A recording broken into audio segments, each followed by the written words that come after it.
quero passar uma coisa boa para vocês, uma experiência ou talvez até um ensinamento, mas meu objetivo também é deixar uma mensagem para ela, né? Porque hoje em dia ela tem apenas 6 anos e eu gostaria muito que ela evitasse os erros que eu cometi na vida, né? E de alguma maneira a minha experiência, se ela atenuar um sofrimento para a Isabela, eu já estou realizado. Nesse vídeo eu quero passar algumas experiências minhas que demonstram claramente que nada é por acaso. No primeiro acontecimento é como eu voltei para a publicidade. Porque eu trabalhei em publicidade em 86, eu era estagiário de uma agência de propaganda, e depois em 2007 eu retornei para a publicidade como ilustrador.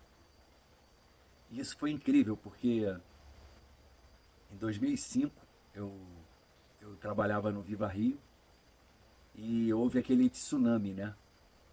E o BID, que é o Banco Internacional de Desenvolvimento, cortou grande parte da verba que ele destinava ao Viva Rio. Então, com isso, o Viva Rio teve que eliminar vários projetos, né? Demitir várias pessoas. E aí, entre esses projetos estava o Cambito. E o Cambito foi desempregado, né?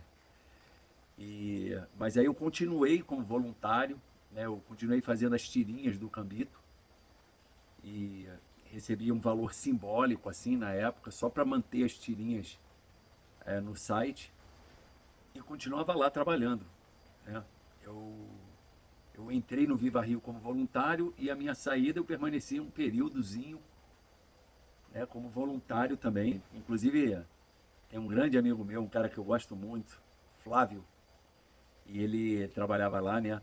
Eu nem sei se ele ainda trabalha lá, talvez até ainda trabalhe, mas ele brincava comigo falando assim, pô, o Otávio é o único cara que eu conheço que é demitido e continua na empresa, porque eu continuava lá, né, fazendo as tirinhas e tal. E anteriormente eu tinha tido uma passagem por uma empresa de tecnologia que o irmão do dono, Marcelo Bravo, ele era fotógrafo, né? Ele trabalhou um período lá na empresa do irmão e eu fiz uma boa amizade com ele, né? Mas depois disso, aí eu passei por várias empresas e tal e fui para o Viva Rio. E ele soube do Cambito, ele gostava do Cambito, gostava do projeto, né? E foi uma coisa incrível, porque eu já tinha sido desligado, né, do Viva Rio, mas aí um dia do nada ele me liga e aí fala, e aí Otávio, tudo bem? Não sei o que lá, como é que tá o Cambito? Aí eu falei, o Cambito tá desempregado. Aí ele falou, jura, cara? Porra, deixa eu te falar uma coisa, tu trabalha bem com Photoshop, né? E todas as ilustrações que eu fazia, a parte eu fazia no Photoshop, né?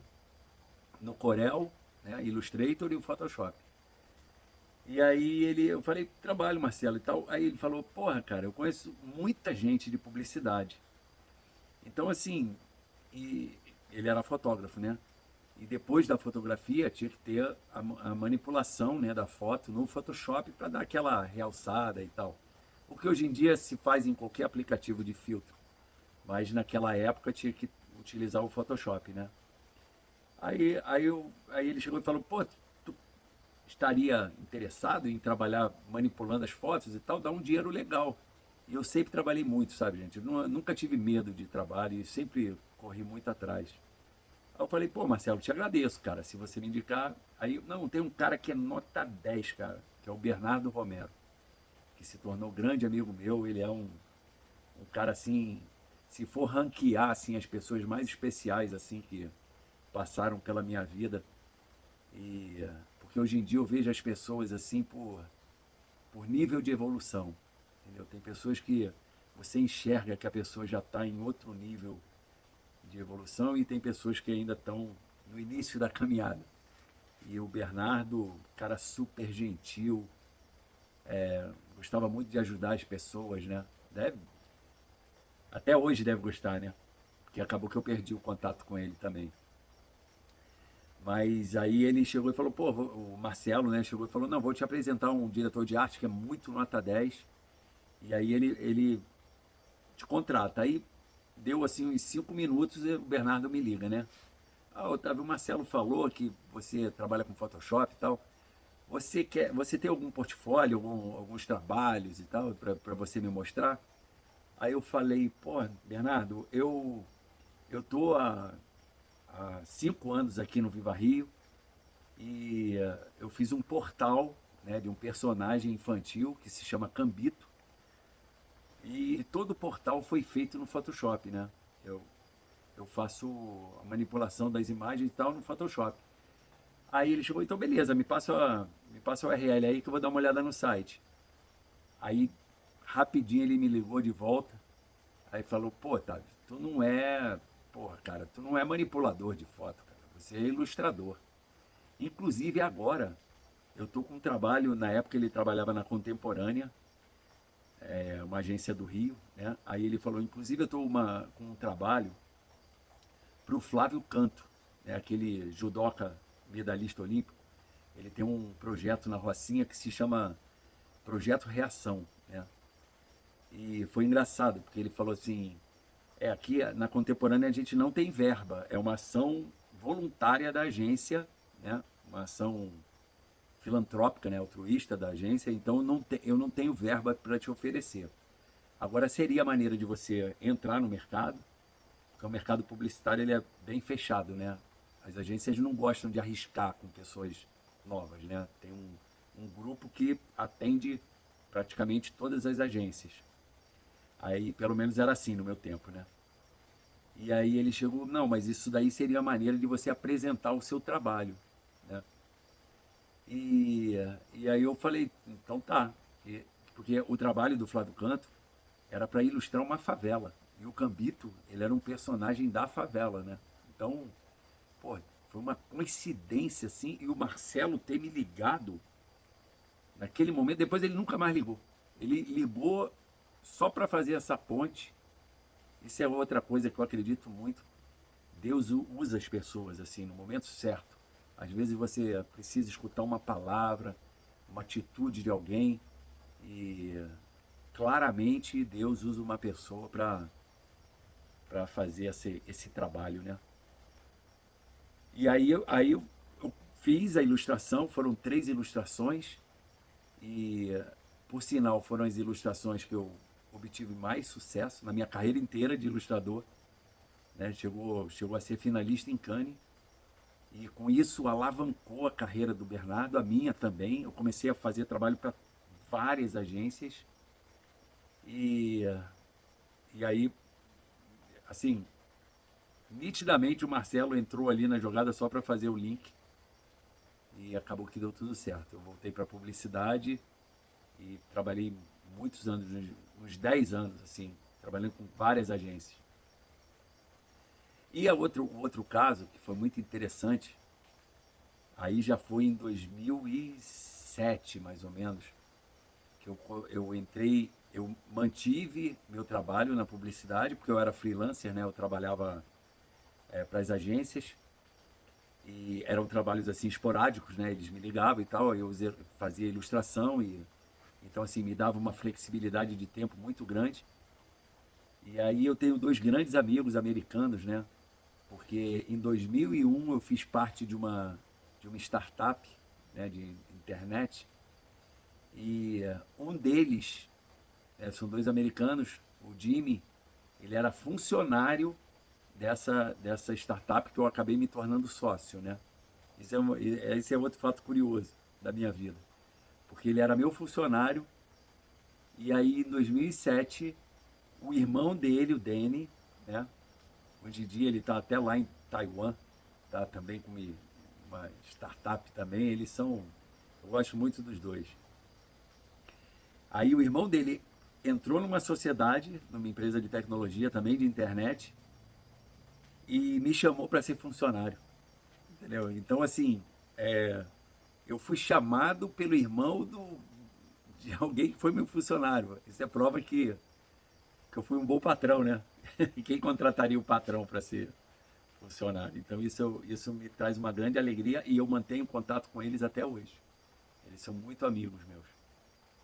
Mas aí eu fui trabalhar nessa startup e só que aí eu conversei com eles e falei, olha, eu posso, né, eu cumpri um horário normal, como todos os outros funcionários, mas eu pedi para eu não abrir mão dos meus freelas, né? Porque eu ganhava bem, em cada freela que eu fazia, eu ganhava muito bem.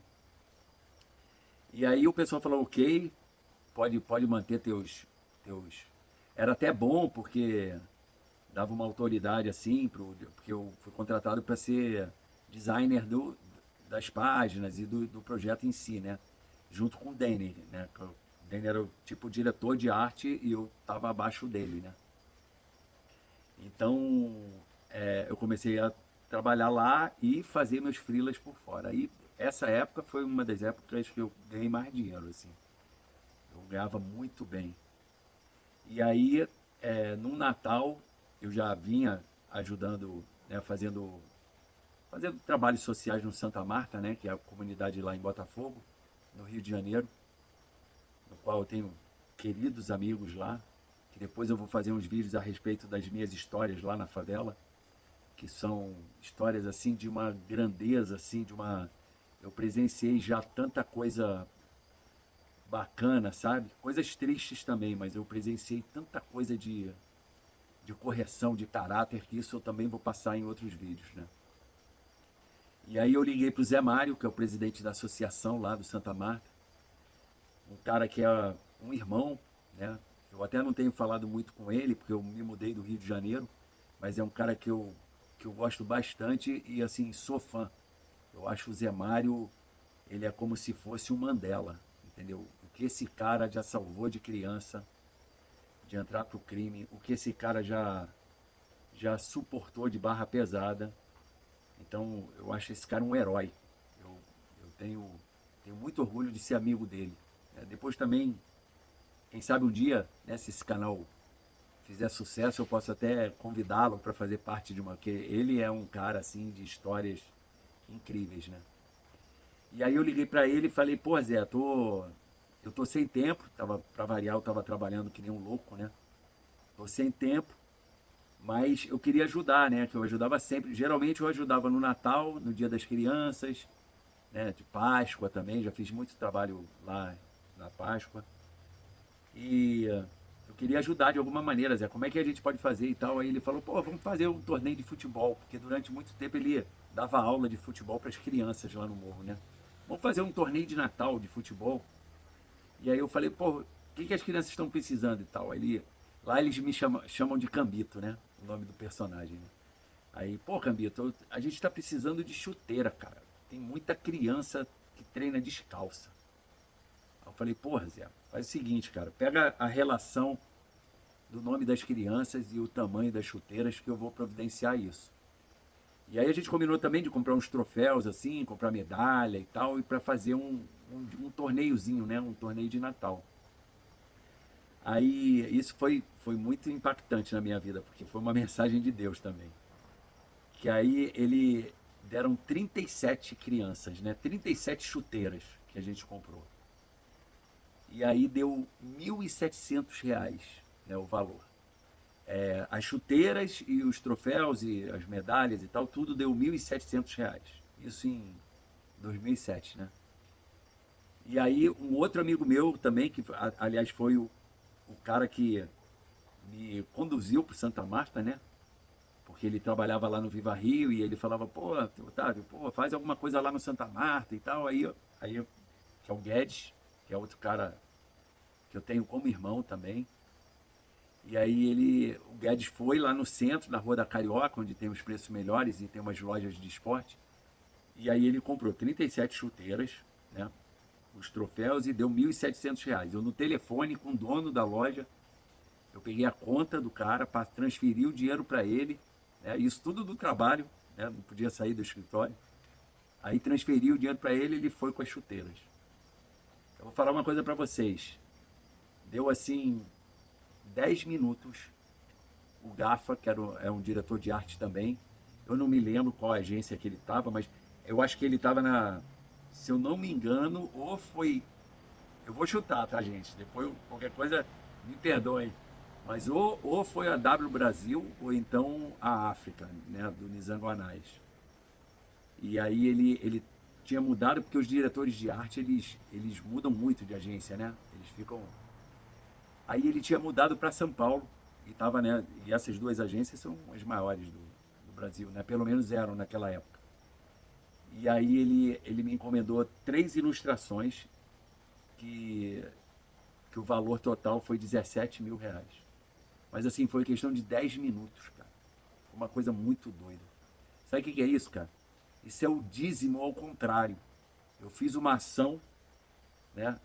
Sem esperar nada em troca. Fiz uma coisa, porque tem isso, né? Também a gente não vai ajudar os outros, esperando que tem que ser uma coisa do coração, né? E aí deu 10 minutos, o Gafa me liga e aí me passa uma campanha com 3 ilustrações que deu R$ 17.000. 1.700 a chuteira, R$ 17.000 eu recebi depois. Então, assim, nada é por acaso. A lei do retorno é uma coisa que existe. Não tem como, e não é céu e inferno, não. É aqui na terra mesmo. O que você faz para os outros volta para você. Não tem como. Isso agora eu já falo para Isabela. Filha, a energia que você dá vai ser a energia que vai voltar para você. Isso é uma coisa que eu já quero passar para Isabela desde agora. E muitas vezes eu saio com ela e eu sou gentil com as pessoas e você vê que o retorno é imediato, cara. Que não seja a própria pessoa, mas a própria vida se encarrega de trazer algo bom para a sua vida. É por isso mesmo, eu acredito, cara, não é questão de ser moralista, nem nada disso, de querer dar uma de santinho, nem nada disso não. Eu acho que a pessoa que tem falha de caráter, que quer enganar os outros, antes de tudo ela é burra. É burra, porque a vida não dá certo. Isso daí é nítido. A gente vai vivendo, a gente vai olhando, os malandros, os caras que querem se aproveitar dos outros, não tem jeito. Uma hora a conta chega. Não tem jeito. Por isso que, assim, eu, no meu jeito, eu nunca vou deixar de acreditar nas pessoas. Já levei um monte de volta, já levei. Mas a vida sempre se encarregou de me trazer uma coisa boa depois. E a pessoa que agiu de maneira desonesta, eu nunca fiz nada. Nunca fiz nada, porque a própria vida se encarrega. Então, não é questão de garantir um lugar no céu, não. Você não deve ser uma pessoa correta, falando diretamente para vocês e para minha filha. Vocês não devem ser pessoas corretas para garantir um lugar no céu, não. É porque a vida aqui na Terra fica melhor. Entendeu? Até porque você deitar a cabeça no travesseiro e ficar em paz, isso não tem preço. Então, também não quero dar uma de perfeito, não sou santo, já cometi erros, já cometi vários erros, entendeu? Só que eu sempre procuro agir corretamente com as pessoas, porque a lei do retorno é uma lei que funciona. Então, assim, nada é por acaso. Essa é a mensagem principal que eu queria deixar nesse vídeo para vocês. Espero que vocês tenham gostado e espero estar melhorando. Se bem que eu fiquei um tempinho parado, então hoje já não foi tão bom quanto os outros, mas com o tempo a gente vai melhorando. E deixe um comentário para a gente começar a trocar mais ideias, sugestões, críticas, podem ficar à vontade, porque essa foi mais uma barreira que eu venci, né? Que eu lidava muito mal com crítica. Hoje em dia podem falar o que quiser. Beleza, gente? Obrigado por terem assistido e até o próximo vídeo. Fiquem com Deus.